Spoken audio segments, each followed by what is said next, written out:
कटहर के जड़ी तर सुतलन भैंसुरवा साले। कटहर के जड़ी तर सुतलन भैंसुरवा साले। ऊपरे से चू गईले लासा की अच्छा अच्छा। ऊपरे से चू गईले लासा की अच्छा अच्छा।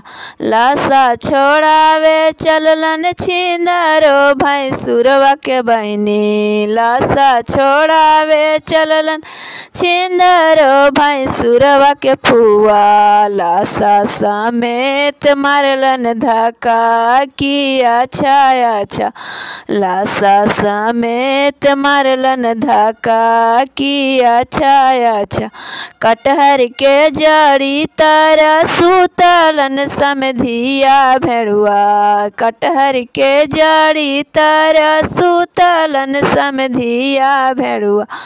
ऊपरे से चू गईले लासा की अच्छा अच्छा। ऊपरे से चू गईले लासा की अच्छा अच्छा।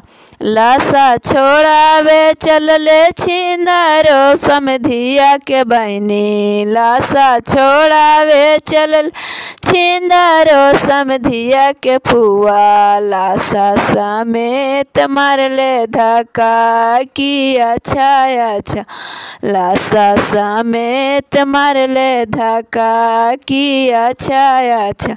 कटहर के जड़ी तर सुतले आगुइया भेड़ुआ। कटहर के जड़ी तर सुतले आगुइया भेड़ुआ। ऊपरे से चू गईले लासा की अच्छा अच्छा। ऊपरे से चू गईले लासा की अच्छा अच्छा।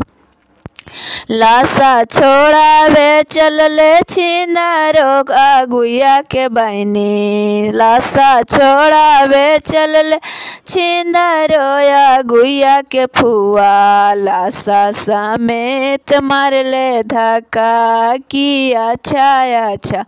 लासा समेत मारले धक्का की अच्छा अच्छा। कटहर के जड़ी तर सुतलन दूल्हवा भेड़ुआ। कटहर के जड़ी तर सुतले दूल्हवा भेड़ुआ। ऊपरे से चू गईले लासा की अच्छा अच्छा।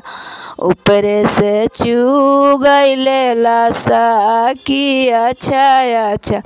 लासा छोड़ावे चलले छिंदरो दूल्हवा के बहिनी। लासा छोड़ावे चलल छिंदरो दूल्हवा के दीदी। लासा समेत मारले धक्का की अच्छा अच्छा। लासा समेत मारले धक्का की अच्छा अच्छा।